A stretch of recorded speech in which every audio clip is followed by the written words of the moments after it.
5 hari sebelum saya skripsi, saya mengatakan akhirnya membuka rahasia bahwa saya mahasiswa yang sebenarnya bikin skripsi, bukan bagian dari sindikat tersebut. Kalau dia tidak ikro, tidak membaca tentang niat saya, dia laporkan ke preman, saya pun akan dibunuh. Luka di hidung saya ini adalah tusukan pisau dari salah satu preman yang hampir membunuh saya gara-gara hampir terbuka kedok saya sebagai mahasiswa. Dia bilang, saya tahu kok, kamu bukan seperti yang lain, kamu gak pernah minta uang, gak pernah melorotin, bahkan gak pernah ngajak tidur dan sebagainya. 5 hari sebelum ujian saya bilang, saya mau bikin skripsi, mau gak nonton ujian skripsi saya? Dia cuma bilang, emangnya pelacur boleh datang ke Universitas Indonesia? Saya cuma bilang satu, kamu ibu. Kamu saya anggap sebagai ibu, bukan pelacur. Dan saya tuh gak akan pakai toa seperti yang disarankan Anies Baswedan kalau mau menghitung ada banjir di Jakarta. Saya gak akan berteriak nih didampingi seorang PSK dan sebagainya.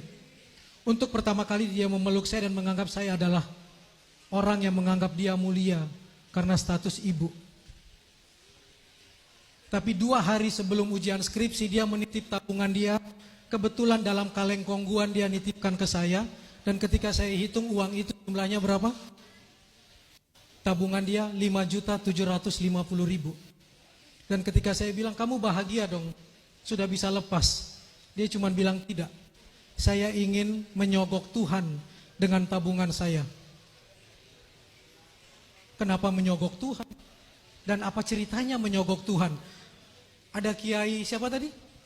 Kiai Sarung, Wali Sarung. Bisa nggak kita menyogok Tuhan? Saya bertanya ke dia, dia cuma bilang, saya kan sudah mati dalam hidup. Dan saya kan keraknya neraka. Pelacur kan katanya keraknya neraka kan? Tapi saya percaya ampunan Tuhan lebih besar dari murka Tuhan. Kasih ini untuk anak saya, meski anak saya tidak tahu siapa ibunya. Tapi kan Tuhan menjanjikan, kita boleh meninggal tapi ada 3 amalan yang tidak akan putus. Salah satunya doa anak yang soleh.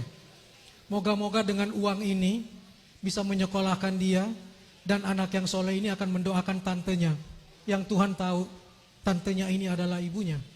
Sehingga uang itu saya simpan dan kemudian memberikan ke ibu sosiologisnya. Dan 1 hari sebelum ujian skripsi saya menjemput Ray.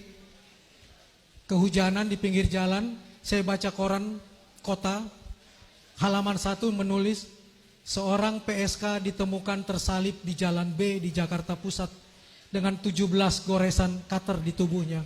Ketika saya lihat itu, Ray, yang tadi malam masih ngobrol dengan saya.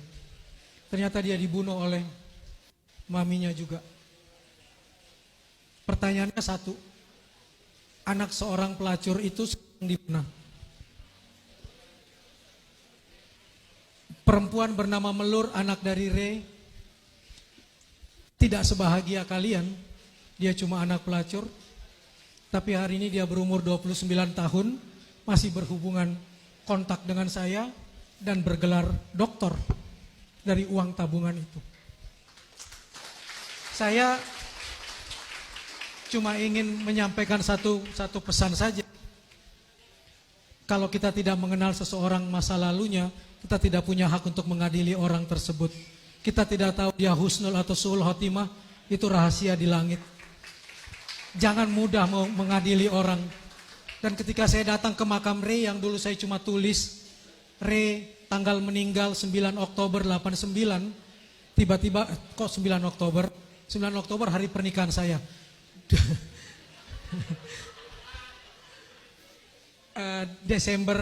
Di novel saya Desember atau November 89. Tiba-tiba saya datang ke makamnya sudah bagus, dan tanggal lahirnya bahkan nama lengkapnya sudah ada. Ketika saya nanya yang jaga makam, siapa yang memakamkan, siapa yang membagusi makam ini, dia bilang anak yang pernah, itu loh perempuan cantik yang pernah Pak Maman bawa ke sini. Ternyata Melur itu anaknya Ray ini. Yang walaupun dia sekarang di luar negeri, dia ternyata bolak-balik untuk mencari tahu siapa sebenarnya ibu kandungnya. Karena dia ikro dan dia tahu golongan darahnya nggak mungkin dapat dari ibu sosiologisnya. Ibunya A dan B dan dia O. Nggak dapat. Sehingga dia cari siapa dan kemudian dia tahu bahwa Tante Re itulah ibu kandungnya. Sampai dia cari ke ujung Berung di Bandung. Dan dia menemukan bahwa ternyata nama ibunya sangat indah. Re itu waktu saya tanya kenapa namamu Re, dia bilang apa sih artinya sebuah nama? Toh pelacur tetap pelacur. Kan Shakespeare bilang gitu kan, apalah arti sebuah nama? Toh mawar diganti namanya ya dia akan tetap mawar kalau dia wangi. Panggil saja saya Re. Ternyata Re itu nama indah yang dia tidak berani pakai karena nama itu nama perempuan suci, sufi yang kita kenal di kalangan NU yang mengatakan kalau saya beribadah semata-mata untuk mendapatkan surgamu, tutup pintu surgamu.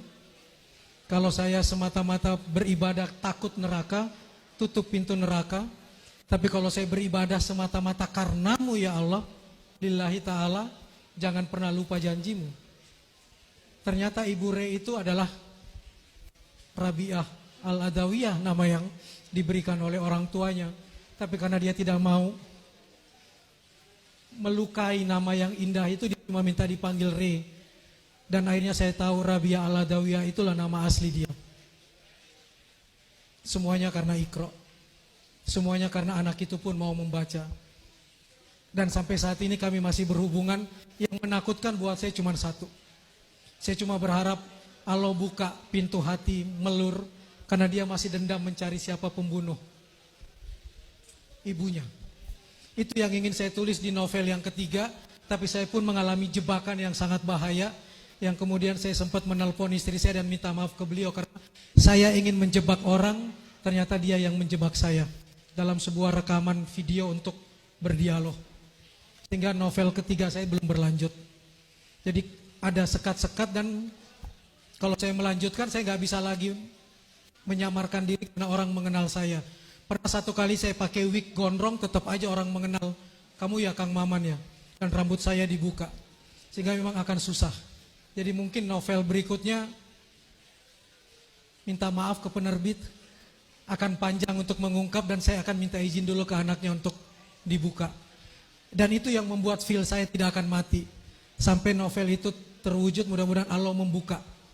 Membuka kemudahan untuk novel ketiga itu akan terbit. Kira-kira itu, makasih.